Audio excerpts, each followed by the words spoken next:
Las personas con discapacidad no son enfermas, sino tienen una condición de vida diferente.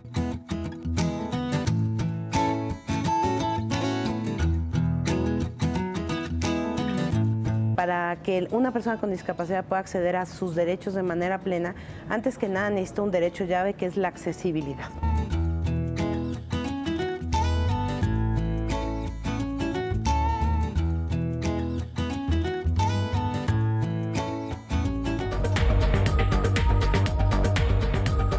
Bueno, un gusto enorme. Katia de Artigues, periodista, activista, una mujer padrísima, que yo tengo la fortuna de conocer de años a. Querida, cuando tú eras una niña y yo ya era señor, ya era licenciado. ¿Cómo estás, Katia? Muy bien, muchas gracias gusto por invitarme. Tú fuiste el primero que me dio la oportunidad de estar en televisión. Qué bien la pasamos, ¿no? Sí. Fíjate que hemos pensado muchas veces volver a repetir ese modelo. Lo que pasa es que no se nos ha acabado como de, ¿no? Dar. De cuajar, pues de cuando cuajar. quieras. Sí, Pero sí, cuenta oye, conmigo. Pero a ver, déjame decirte, ¿a qué personajes entrevistaste tú? Pues a los que eran los que estaban ahí. Sí. Claro, hoy entiendo que es otra dinámica, pero en aquel momento conseguirlos algunos. Sí, era. Y además para grabarlos 3 minutos. Nada más. Nada más. Sin edición, que ese era el chiste. Que ese era el chiste. Que ese era el chiste. Que de minuto en minuto se iba acercando la cámara Exacto. al personaje. Ya les dimos ideas. Sí, ya lo registré. No, ¿Cómo no, has estado, Katia? Muy bien, muy contenta, lanzando un nuevo proyecto periodístico también, Sí. pero sobre discapacidad. A ver, cuando hace poco estábamos haciendo el perfil público, yo te preguntaba, a ver, ¿cuál es la mejor manera de decir esto que es discapacidad? ¿Es discapacidad? ¿Qué significa? Porque todos de alguna otra manera tenemos alguna discapacidad. A ver. Pues mira, no en realidad, o sea, la discapacidad se define entre la interacción de una persona que tiene una deficiencia con las barreras que pone el entorno. Si yo me quito estos lentes, sí tengo una discapacidad visual. Sí. Pero si me pongo los lentes, pues ya no tengo una discapacidad visual. Entonces, es cuestión de una barrera. Claro que todos tenemos diferentes capacidades, pero no todos tenemos discapacidad. Este término de capacidades diferentes se puso de moda porque la palabra con Fox, porque pues sí, la palabra discapacidad tiene históricamente una carga fuerte, pero hay que quitársela, ¿no? Yo tengo un amigo que tiene una discapacidad visual, que es productor musical, que me enseñó a usar a mí mi Apple TV, ¿no? Y que me dice, mira, Katia, capacidades diferentes, pues solo José José. Él era tormenta, tornado, volcán apagado, gavilán, paloma. Yo solamente tengo una discapacidad. Si no son X-Men, ¿no? Sí, claro. Entonces, bueno, es una persona, eso sí siempre es importante decirlo, persona, atleta, periodista, lo que sea, con discapacidad. ¿Sabías tú desde chiquita que ibas a ser periodista o no? No, yo quería ser química, estudié área 2, de hecho. ¿En dónde? ¿En qué prepa? En una chiquita por satélite, donde vivía. Mi papá es químico, mi hermana es química, ¿no? O sea, la ¿todo familia... indica qué? Sí, yo estaba clavada ahí. Sin embargo, en sexto de primaria hice mi primer periódico y estaba estudiando área 2 y hacía otro periódico, ¿no? Entonces fue mi profesor de biología el que me dijo, pues sí, está padre, podría ser bióloga química, pero pues deberías escribir. Y me metió el gusanito. Sí. ¿Y te fuiste a dónde? Y me fui a estudiar a la Universidad de Anáhuac. ¿Del norte? Del norte. Claro, satélites, sí, del norte. No me aceptaron en la Ibero. Es que, ¿sabes qué? Sí, hijo, es que eso es de la Ibero. Sí. No. Cuando yo entré... Lo lamenté muchísimo. Tú eres de la primera generación, sí, ¿cierto? No, yo soy de la generación 70. Ah, ok. Pero recuerdo que me acuerdo muy bien. Yo lo que pasa es que me salí y acabé en la UNAM. Ajá. Pero cuando entré a la Ibero, eran 700 los que hicieron el examen. Sí, o sea, yo no sé sí, ni cómo lo hice para entrar. Fui de los últimos que les dijeron que había entrado.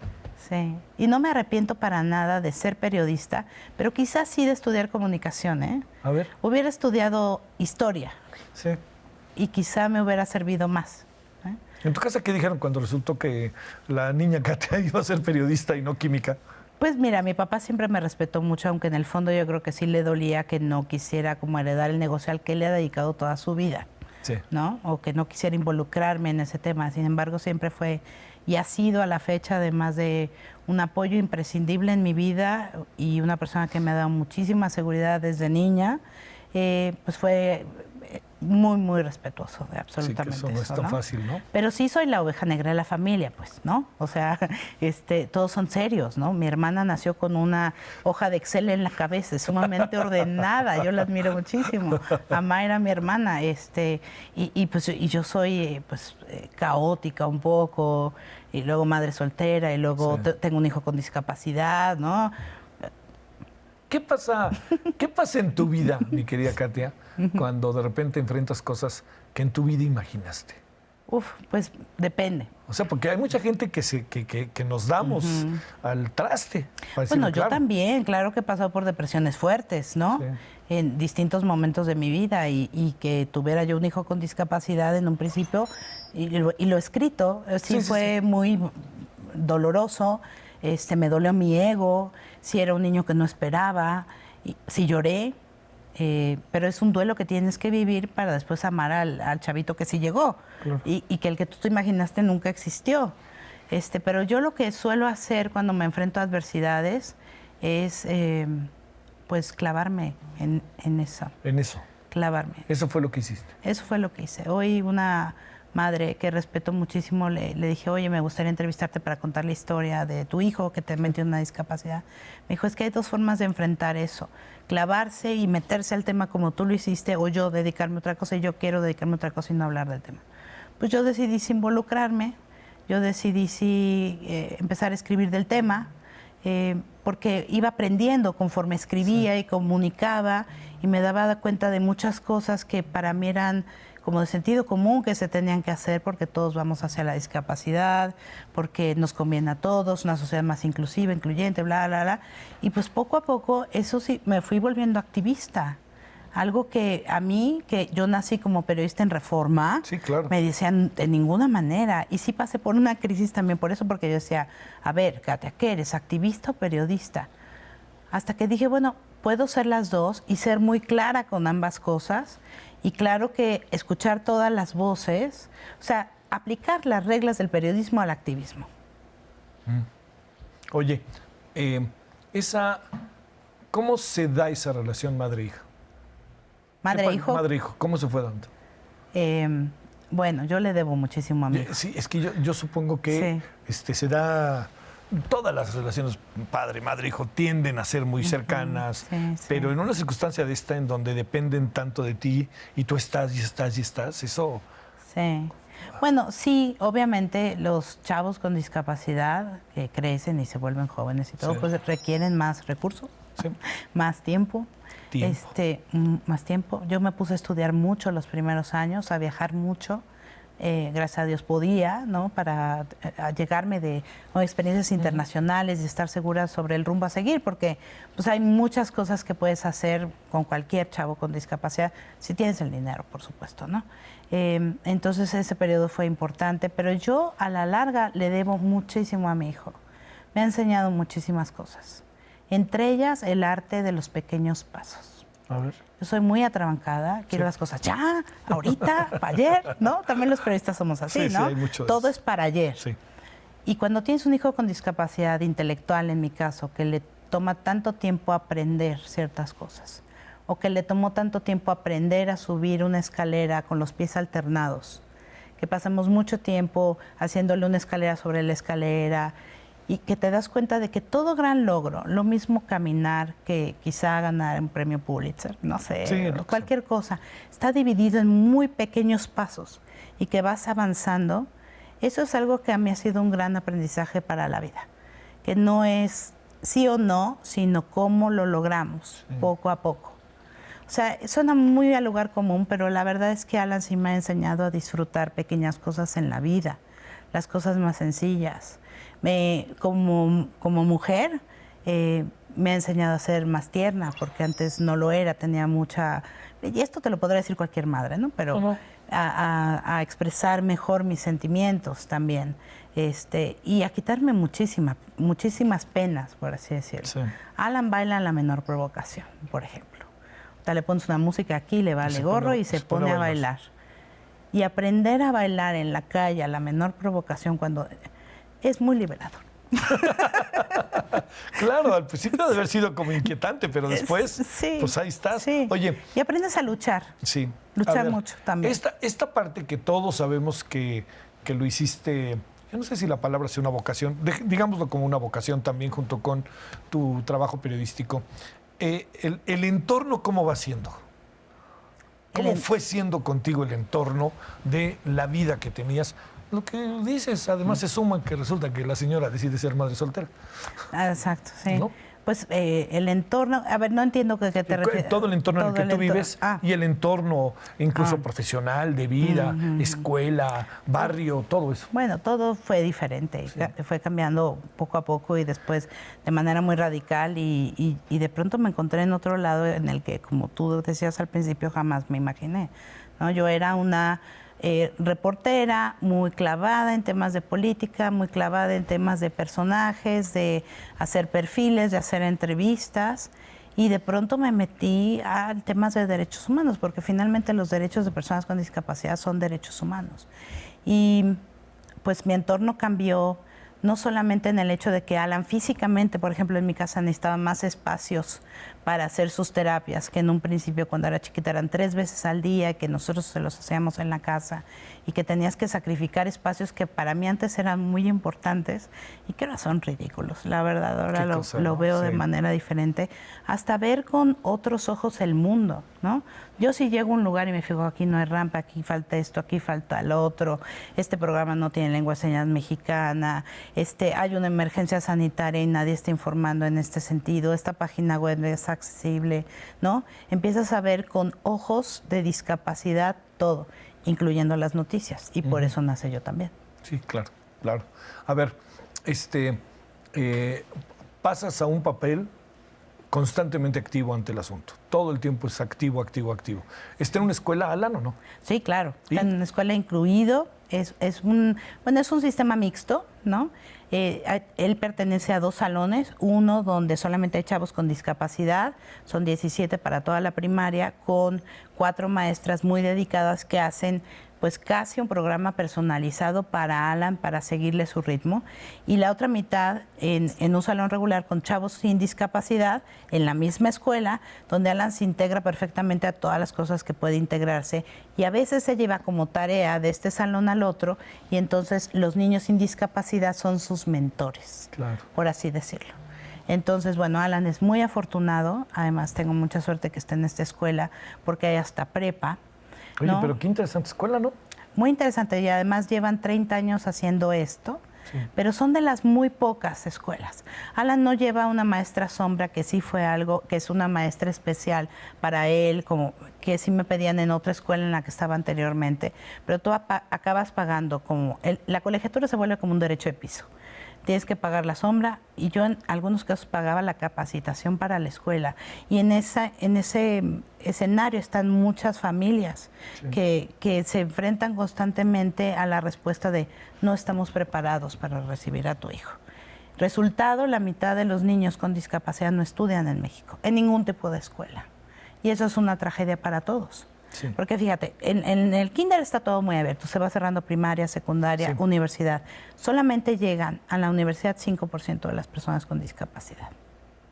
¿Y y promedio de edad? Igual, 20 años, por ahí así. Sí, algunos tendrán, por ejemplo, en el caso de Alan va 2 años atrás, entonces, ¿no? Pero 21. Algunos no, porque no tienen discapacidad intelectual. Entonces lo único que necesitan es accesibilidad, o necesitarían un intérprete en lengua de señas, o necesitarían algún apoyo para hacer sus lecturas en braille o presentar sus exámenes en distintos tiempos, ¿no? Pero la Organización Mundial de la Salud calcula que lo que nos estamos, porque además la escuela es la antesala del trabajo, ¿no? Y lo que nos estamos perdiendo como sociedad en puntos del PIB, al no incluir a las personas con discapacidad, es del 3 al 7%. Fíjate, a ver, ¿cuántas personas con discapacidad, si es que hay un censo, entiendo que el presidente acaba de decir algo al respecto, pero no me quedó muy claro la verdad, pero ¿cuántas personas con discapacidad podría haber en el país? Pues mira, se calcula que son del 10 al 15% de toda la población. El último censo del 2010 y una encuesta de dinámica del hogar lo sitúa en 7.3 millones de personas con discapacidad. Muchos de ellos, 7.3 millones. muchos de ellos adultos mayores, porque además todos vamos hacia la discapacidad, porque al vivir más años, por el desgaste del cuerpo natural, es muy probable que tengas discapacidad auditiva o visual o motriz, o también una depresión grave se considera una discapacidad porque es una enfermedad que discapacita, discapacidad psicosocial. Pero si tú tomas estos 7.3 millones de personas y lo multiplicas por una familia a base del INEGI, que es 3.6, hay 25 millones de mexicanos que viven con una persona con discapacidad en su casa. No es una cifra menor. No. Porque la discapacidad además afecta a la economía de la familia. ¿No? O sea, y tiene un componente de género muy importante también. Por lo general somos las mamás las que nos dedicamos más a los niños. Baja tu capacidad productiva al mismo tiempo que aumentan los gastos de tu hogar. Entonces hay mucho más personas con discapacidad en situación de pobreza. Discapacidad, ¿podríamos como definir si tiene género o es casi igual hombres y mujeres, mujeres hombres? Casi igual, un poco más mujeres que hombres. Sí. Oye, a ver, y todo eso que has venido haciendo... Y aprendiendo, ¿qué tal? Muchísimo, ¿no? No, hombre, qué bárbaro. ¿Qué tal? Qué bárbaro. Yo me sorprendo mucho. No, hombre, pero claro que sí. Y además, en algún sentido, démosle a las palabras su justo valor, aunque sean lugares comunes. Es admirable, porque además es ejemplo para gente que incluso eventualmente nos pueda ver con circunstancias de esta naturaleza y que esté metida en un callejón sin salida, ¿no? Sí, o aparentemente sin salida. Sí, porque además como la discapacidad tiene esta carga como muy negativa todavía, yo digo que hace falta salir del closet de la discapacidad. En serio, no es estamos mala, en ese momento en el que hay que salir y decir, yo conozco una persona con discapacidad, yo tengo un hijo, una hermana, un primo con discapacidad, mi tío tiene discapacidad, yo soy orgullosamente una persona con discapacidad, y darle esta cosa como de identidad, incluso de orgullo, que sí tienen las personas sordas, por ejemplo. Claro. Porque tienen una lengua, porque tienen una cultura. Es lo que ha pasado con el lenguaje, con la lengua de señas, ¿no? Así que es. a mucha gente la ha metido en una nueva dinámica y de integración. Absolutamente. A ver, ¿qué fue lo que se les ocurrió a ti y a Bárbara respecto a esta reunión que hace poco convocaron, que llamó gratamente la atención y que además fue como muy alegre? Sí, fue alegre. Por decirlo de alguna manera. Porque también creemos que la discapacidad es alegre y no está desprovista de humor, es parte de la vida, ¿no? Bueno, lo que se nos ocurrió es hacer periodismo. Fíjate, qué gran idea. Ahí voy otra vez. Contar historias. Ahí voy otra vez. Claro, contar historias. Creemos que la vida no está hecha de átomos, sino de historias, y que hay que contarlas. Y que cuando tú cuentas una historia de la situación de una persona con discapacidad a través de entrevistas, de relatos, de datos, por eso hicimos una alianza con Parametría, de cualquier forma de comunicación, ahorita te cuento nuestro primer pasito, te lleva a conocer una realidad y a que no la sientas tan lejana. Uno, después te lleva a conocer una realidad y a querer transformarla. Entonces creemos que hay dos caminos para potenciar la inclusión de personas con discapacidad: la educación, que es un camino a largo plazo, sin duda es un cambio cultural, y la información. Y nos queremos dedicar a la información. Y lanzamos un newsletter. Déjame hacerte de estas preguntas que uno dice, bueno, este es el desarrollo de una estrategia, de un grupo de personas que trata de abrir al máximo el debate, la discusión y las salidas y la reflexión. Sí. ¿Qué debe de hacer un Estado en esta materia? ¿Qué debe de hacer un gobierno en esta materia?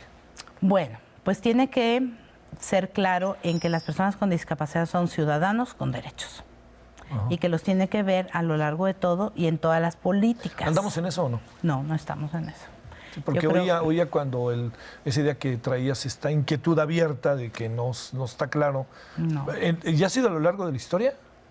No ha sido a lo largo de la historia, ha avanzado. Sin embargo, yo creo que estamos en un momento muy claro donde ya tenemos 11 años de que México propuso al mundo y ratificó una convención sobre los derechos de personas con discapacidad, que si lo sumas, va a parecer muy técnico, pero hay razones la reforma constitucional de derechos humanos del 2011, el tema de que las personas con discapacidad tienen derechos y que el Estado tiene que hacer todo lo posible por incluirlos en todo, ya no es una graciosa concesión, es un derecho que se tiene que cumplir. ¿Qué implica? No implica solamente rehabilitación, implica hacer una labor fuerte en educación. Ahora que pasó la reforma educativa, estamos muy contentos porque sí ayudamos junto con CONAPRED, COPRED, CIPINA y 3 organizaciones que fuimos yo también, Transversal y Mexicanos Primero, hacer una propuesta que sí fue atendida en la mayoría de los temas para poner el tema de la educación inclusiva en este tercero constitucional y un transitorio, o sea, estas letras chiquitas de la Constitución, ¿no?, que va a mandar a hacer manda ya a hacer una estrategia nacional de inclusión en educación para que los niños con discapacidad y los jóvenes estén en los mismos salones que los adultos. Digo que los niños otros niños sin discapacidad. Oye, pues. A ver, ¿qué es lo que el gobierno tiene un buen censo o no tiene un buen censo? No, tenemos muchas dudas, creemos que está muy subrepresentado. No tenemos un buen censo. En el 2020 esperemos que salgamos mucho mejor. De nuevo, se tiene que ver, obviamente, rehabilitación, atención médica, pero después educación, políticas del trabajo. Se tiene que hacer un esfuerzo porque ya todo sea accesible. ¿Tú qué sentirías, Javier, o las personas que nos están viendo, de que tú llegues a cualquier lugar y te digan, no puedes pasar? Pues eso es lo que viven las personas con discapacidad todo el tiempo. No solamente en los espacios físicos, sino en el mundo virtual del Internet al no ver páginas web accesibles. De los inmuebles de la Administración Pública Federal, del gobierno mismo, el 80% son inaccesibles. El gobierno no está recibiendo a las personas para levantar una denuncia, para lo que me quieras. Tú ponme el tema y yo te meto a la persona con discapacidad. ¿Por qué? Porque es un tema transversal, interseccional, que no respeta clases sociales, ni género, ni edad, ¿no? Y porque hay muchas cosas. Puede haber una niña indígena con discapacidad que existe, cuyo caso lleva Mexicanos Primero, que fue rechazada de 3 sistemas educativos. Del indígena por tener discapacidad y al indígena por ser discapacidad, del especial que no debería existir, por ser indígena, y del regular pues por ser... Sí. Y entonces, ¿dónde cabe esa niña? Claro. Oye, esta cuestión, este elemento de la discapacidad en la sociedad, siempre lo pensamos de manera urbana, ¿eh? Ah, claro. No, y la cuestión en zonas rurales es, pues yo creo que mucho más apremiante, por supuesto, mucho más ligado a la pobreza. Hay muchas personas que no saben que tienen una discapacidad, ¿no? Simplemente mi hija no camina bien y no saben sus derechos tampoco. De accesibilidad, de hablar.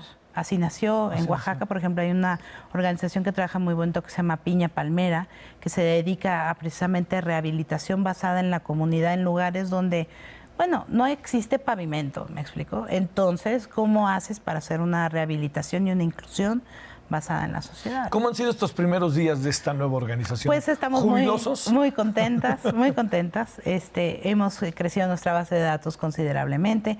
Abrimos una página en donadora.mx para recibir microdonaciones y pues la verdad es que pensamos que duplicamos nuestras expectativas. Obviamente somos una organización que está naciendo. Sí, que está en ciernes. Sí, está en ciernes, pero tenemos muchísimo hacia dónde crecer. Tenemos muchas personas que se nos han acercado a decir, hagamos algo, realmente interesados. Entonces estamos en el aterrizaje de cómo hacer algo con muchas personas. Pero ya sacamos nuestro segundo newsletter el 10 de mayo, contando historias, por ejemplo, de una madre ciega y los prejuicios a los que se enfrentó al tener a sus hijos, como le decían, no tengas hijos, sí, claro. Y cómo vivió su maternidad. Hicimos un pequeño debate escrito entre 2 posiciones encontradas de educación especial versus educación inclusiva, y vemos las notas con ojos de discapacidad. Eso está muy bien. Oye, ¿nos podemos sacar una fotografía? Por favor. Por favor, o no más. Una fotografía más. Una fotografía, claro, sí. Por supuesto. Pero ¿a dónde vemos? Acá, ahí vemos, ahí vemos. Es para nuestro álbum de historia de Gracias por invitarme. Es un gusto, querida Katia. Gracias. Bueno, pásela bien, gracias. Adiós. En verdad.